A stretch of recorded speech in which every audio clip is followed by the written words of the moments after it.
గాంధీ ఆసుపత్రి సూపరింటెండెంట్ పై రాజకుమారి పై వేటు పడింది.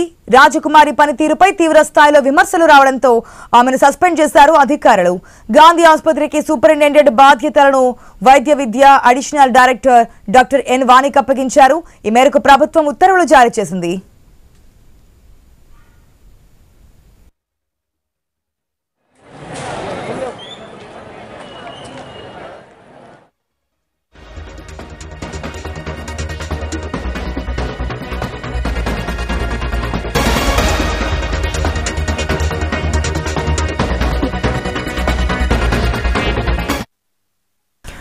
మనం చూస్తున్నాం ఏదైతే గాంధీ ఆసుపత్రి సూపరింటెండెంట్ రాజకుమారిపై వేటు పడినట్టు తెలుస్తోంది.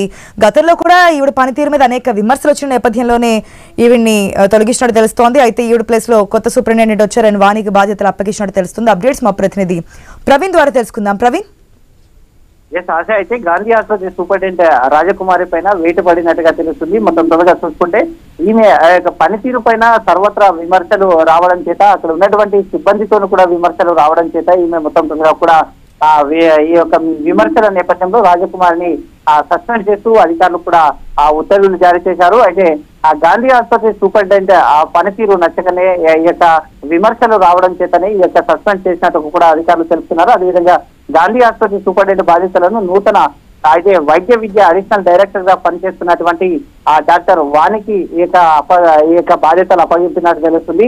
ఈ మేరకు ఉత్తర్వులు కూడా జారీ చేశారు. నిన్ననే డాక్టర్ వాణి బాధ్యతలు కూడా స్వీకరించారు. బాధ్యతలు స్వీకరించిన అనంతరం అయితే మొత్తం త్వరగా ఈ యొక్క బాధ్యతగా స్వీకరిస్తున్నాను అంటూ కూడా చెప్పడం జరిగింది. అయితే మొత్తం త్వరగా ఈ రాజకుమారి పనితీరు పైన సర్వత్రా విమర్శలు కూడా వస్తున్నట్టుగా తెలుస్తుంది. Right Praveen, thanks for the update.